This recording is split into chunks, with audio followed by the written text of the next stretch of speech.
former NFL quarterback Chris Sims with his look at the Browns' passing game. The other thing, too, with Cleveland is just that they're another team where it speaks volumes that Isaiah Bond just got there a few weeks and he plays as much as anybody on the football team. In fact, when they go 2 and 3 tight end sets, he's the one guy out there, right? So they lack big-time weapons in the pass game that's going to help any of their quarterbacks out. That at least bothers me a little bit. But Cleveland's defense is going to keep them in a lot of games. So, Ashley, I know you wrote an article about Jerry Jeudy. Didn't work out with Joe Flacco, and can Gabriel get at it? And then another one, about Gage Larvidan. So just kind of your thoughts on what can they do? That clearly they need somebody from the wide receiving core to be productive.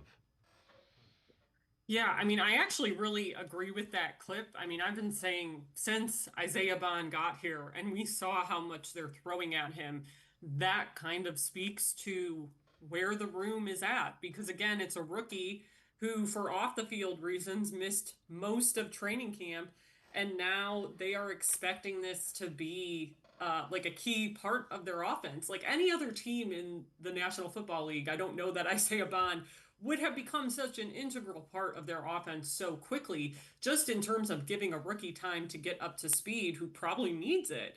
But this receiving room has just continued to be a disaster. And I think, my colleague Mary Kay Cabot references this quote from Joe Flacco from a couple weeks ago about how Jerry goes, the offense goes in terms of Jerry Jeudy. And I do think we're seeing that, unfortunately, play out right now because Jerry Jeudy has not had a good start to his season.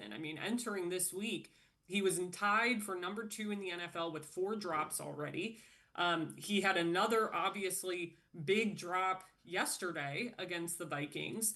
And you're not seeing him have that same impact that he did last year in his first 1,000-yard season, first Pro Bowl season. Last year, even when the offense looked bad, Jerry Jeudy was a bright spot for this football team because of those facts, because of how he was playing. So I don't know exactly how you're going to fix this room. I think even with Gage Larvidan, it's like he's not a savior, right? By any means. You're talking about an undrafted rookie.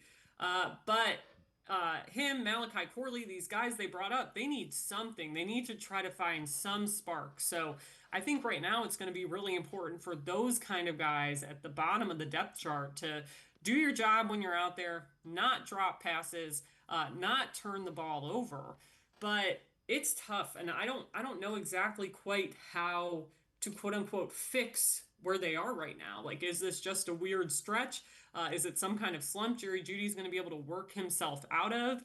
But each week, I think it gets more concerning for me while we're sitting here and kind of waiting for him to turn that corner because he is so important to this pass game. And without this pass game get going again, I think that's why Brian Flores and the Vikings defense were able to do what they were able to do at the end of the game yesterday because they knew the Browns weren't a threat. They didn't have a consistent threat, downfield threat that they had to account for.